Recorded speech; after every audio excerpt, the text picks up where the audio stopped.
Carmen. I'm a Power Platform developer from Belgium. Together with the amazing Louise Freze, I built Provision Genie, which is a Power Platform solution. It's performant and it's beautiful. So yes, you can make that. I'm also a serial learner, so I like to learn new things all the time. And I have a small dog that I love very much. You can find me on Twitter at Carmen Ysewijn. You can find my blog on digipersonal.com, where I both blog about digital and personal stuff. And you can find Provision Genie on GitHub. Of course, a big thank you to the sponsors today, without whom this event would not be possible. Make sure that you visit them in the exhibition hall when you're not attending any sessions. So why am I doing this session? Basically, when we talk about the Power Platform, when you first get into it, this is what Microsoft promises us. Sleek apps, good looking, easy to build, and beautiful. Either in phone layout or on a tablet with a bit more space, still a beautiful app. However, what most apps look like when you just start building is the same.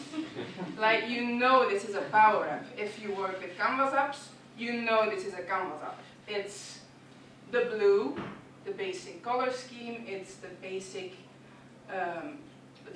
controls, everything is basic, and I'm sorry, but this is not beautiful. It's easy to build, it's quick, it might be performant, but it's not going to be beautiful. So how do we get there? And people know, they complain about it. These are some tweets that are being sent out about the fact that Canvas apps are often not performant. They all look the same. You know which one is a Canvas app, and they look ugly. Sorry to say, they do. So how can you actually get them to be both performant and beautiful? We're going to talk about three things. And unfortunately there will not be any demos because we don't have time, but I will try to explain it as well as I can. We are first going to talk about how we can build performant queries so that our apps do what they do in a good way, in an efficient way. And then we are going to talk about some concepts on how you can make an app more beautiful than it is when you just use what Microsoft provides. And then we're going to look at how to reduce complexity to further increase the performance. So let's start with building performant queries. The most important part that you need to know, or that you need to understand to build performant queries, is delegation. What is delegation? It means that you will not have the Canvas app actually processing your queries, processing your requests, but that you will delegate them to the data source that they are actually in. So that you don't have to get in a lot of data and do that local processing, because that's not what a Canvas app is for. A Canvas app is for the UI, and the data source should handle actually the queries. Come in. Hi. Sorry, are we able to come in? Yeah, sure, join us. So what does that mean? How can we understand that? So when a function can be delegated, what does it do? It means that the Canvas app, or Power Apps, will send the query to the data source, where the data source is built to handle that query, to look at all of the records that it has in place and only return those records that answer to that query, that are valid in that query. So I don't get the whole list of accounts, but I only get the accounts in Belgium, for example. And then we send the results back to the Canvas app, and then the Canvas app can take care of displaying those results in the way that they should be displayed, because that's what a Canvas app is for, to create the user interface. What happens when we build functions that are not delegable, that cannot be delegated? Well then, Canvas apps will request the first n records of the entire table to the data source. So that means that because Canvas apps cannot take care of an infinite amount of data, so it can request up to 2,000 records from the data source, which will just be provided by the data source. It will not do any filtering, it will just say, there you go, and take care of that yourself. So I get 2,000 records at the most. And then the Power App will take care of processing the query and displaying the results. But what that means is that if I only have 2 records in my entire data source that actually are an answer to that query, but the second one is not in the first 2,000 of the data source, of the table, I will not get that answer back. So I will get incomplete results, I will get faulty results, it will not be correct. So, better to build delegable queries. How do we do that? We need to know first which data sources can be delegated to, because not all of them can. Of course, Dataverse, the built-in data source, and SharePoint Online if you go that way. But SharePoint is not a database, that's another topic for another session. But it can be delegated, and SQL Server. And there are others, and that is described in the documentation, whether or not the data source is delegable. So how do we build queries that can be delegated? You need to understand that not all functions can be delegated. So an if function is one that is not delegable, which we use a lot. But if you put an if in a filter, that filter will not delegate, and you will get a warning about that. It's one of the most used functions, so it's important to understand how to get around that, which you can. So you choose your expressions wisely, and you figure out a way to either don't promise your customer that you will do something, like if you cannot build a query in a delegable way, then try to talk your customer out of it. We do that. We advise our customers in that way. Or to rewrite it using an or and and expressions, because almost any if condition can actually be reformulated to or and not expressions. So build it up in that way. Take care of the order of operands, because for example, if you want to check whether something is in an array or in a string, you need to make sure that the data source is I believe it's the second, the second thing in your function, not the first one, because then it will not work, then it will not be delegated. And it's very strange, but it works that way. Like if I want to look for if I want to look for a country in an address string, that will work. If I want to look for, and if my address string is then in my data source, that will work. But if my country is in the data source, and I want to make sure that it is in a collection of countries in my app, that will not work, that will not be delegable. So then you will not get back all the results. So it's strange, so make sure that you take care of those delegation warnings. And then if you work with variables, this can really improve the readability of your application. So use variables wherever possible. For example, if you use the email address of the logged in user a lot, then put that in a variable. Don't always put the formula, because it gets bigger and bigger. So how can we make apps more beautiful? For this, I use 4 basic principles that I apply when I'm building apps. The first one is to use layers. So you have a canvas and you have controls that you can put onto that canvas. You can layer them so that it looks like your app has more depth. You can add a background, you can work with images, and then put them in the back so that it's a background, of course.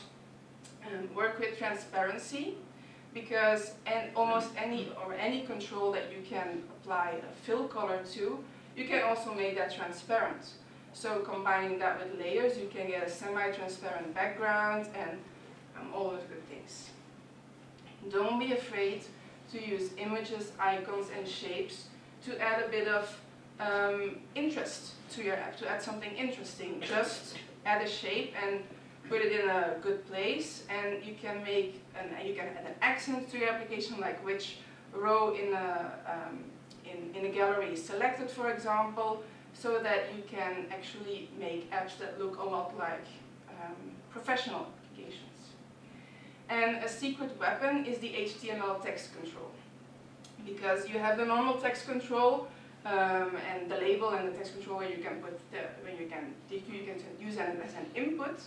But there is also an HTML text control, and you can actually enter CSS code in that HTML text control to add cool effects like a shading, a gradient, or a combination of colors that you cannot get in the regular controls, or you have to add them as an image. But then with the HTML text control, you do get a lot more flexibility. So now, if we apply these concepts to an app, what can you get? You can get something like this. This is Provision Genie that, as I mentioned, I built together with Louisa. And this is a Power App. It's embedded in Teams, which is not shown on the screenshot, but it can be embedded in Teams. And if it's in Teams, it looks like a Teams native app, or at least that's what we think. I think it's more beautiful than what we saw in the beginning, like the usual Canvas apps. You don't see immediately that this is a Canvas app. So what did we do? We are working with layers, because for example here we have the navigation, and we have the label in front of a rectangle that is the background, so that we also can highlight that we have that item selected. The same with the shape, it's there to show that this item is selected. What can we do with the HTML text control? It's not perfectly visible here, but we actually added a gradient shadow behind the pop-up so that it looks a bit more sleek. It doesn't look just like a pop-up in front of the text. You actually add depth because you can add the shadow with the HTML text control. And again, here we have layers, we have semi-transparency so that the background is not as distracting. We focus on the pop-up. And then you can also, again with the shapes, the line underneath is a rectangle that is in purple, so that we add so that it really looks like a Teams native app. And we used Figma, right? Yeah. Figma to get this design, to actually use the Microsoft Teams guidelines for how they build their UI. And we were able to apply almost all of that to Canvas apps. So you can really get a lot out of using those basic principles. So now let's look at how we can reduce the control complexity, because the more elements you add to your application by adding layers, by adding those shapes, that also means that you are increasing the complexity, because the complexity of your application is in a great deal influenced by the amount of controls that are on that screen. There are suggestions or suggestions from Microsoft on how many controls you should have on a screen, how many controls you should have on an app, because every control is loaded into the when every control on a screen adds to the memory, because they are all loaded into memory, and so your app can get more complex and more slow. So how can we reduce that? It's mostly by creating reusable Canvas components. So you don't even need to go to a code component, a PCF component, but you can create Canvas components as well, where you just use controls together. And you, for example, create a button or the left navigation so that you have all of those nice rectangles on the left. And for example, if let me go back, we could put this navigation in a component, because now we have the gallery, or we have a gallery, but the gallery has a lot of controls in there, because it has the label, it has the background rectangle, it has the accent rectangle, and it has the icon. But if you put this in a component, it's only one control. And we have this on every screen, so if you put it in a control, it really reduces the complexity of our application. And you can do the same for a lot of these things, like the right panel, the tag box and everything. You could put all of that in a component if you want to. If you reuse it a lot, it will really help you in reducing the complexity.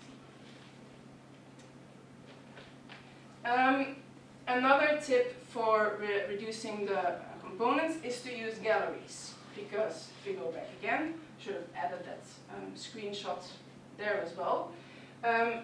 Right now this is a gallery, but most of us, when we start with Power Apps, this would not be a gallery, but this would be 6 labels, 6 icons, 6 rectangles, which are then conditionally visible, and 6 rectangles for the accent. So that means that we have 24 controls. Whereas if you put it in a gallery, you only have 5. You have the gallery, you have 1 label, 1 icon, 1 background rectangle, and 1 accent rectangle. So that reduces it as well. And you can do that with a lot of repeating controls, like with this kind of navigation, but also that kind of navigation. You can really use galleries a lot. And then the last one is considering when you split and when you merge screens.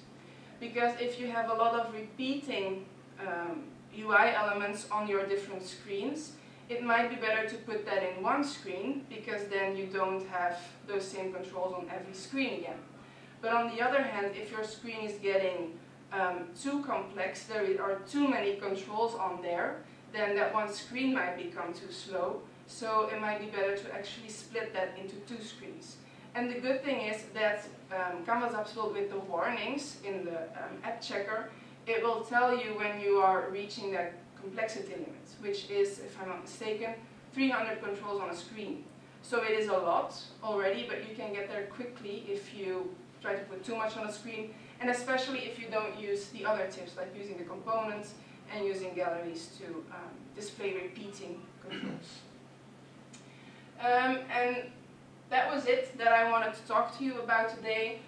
So you can find me on Twitter, my blog, and if you want to check out the app that I shared, you can find it on GitHub, github.com/provisiongenie, where we share everything that we did, so you can download the app and you can see for yourself what we did with that. It will continue to grow and continue to improve. So if you want to check that out and see how we built this beautiful app, definitely do that. Thank you very much. Please provide feedback. Hi. Fine. Please provide feedback, and if you have any questions, I'm happy to answer them.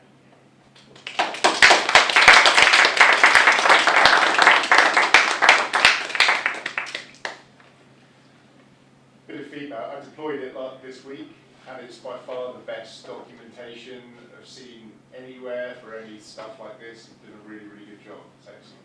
Thank you. Thank you a lot. That means a lot to us. If you have any feedback at all, or if you want to contribute, you can do that as well. You can reach us on Twitter or through the issue list on GitHub. Yeah, I'm in the middle of building a workspace deployment app for a customer, and I'm pinching some of your ideas for the logic apps and stuff like that. Of course. Because Power Automate wasn't working the way I needed it to. No, so it's when you want to scale and when you want to build a business critical application that a lot of people will be using, Logic Apps is often the better choice. Yeah. And it's easy to make the switch from Power Automate to Logic Apps because Power Automate is built on Logic Apps, so it feels very familiar. Yeah. Yeah, great job. Really, really good. Thank you.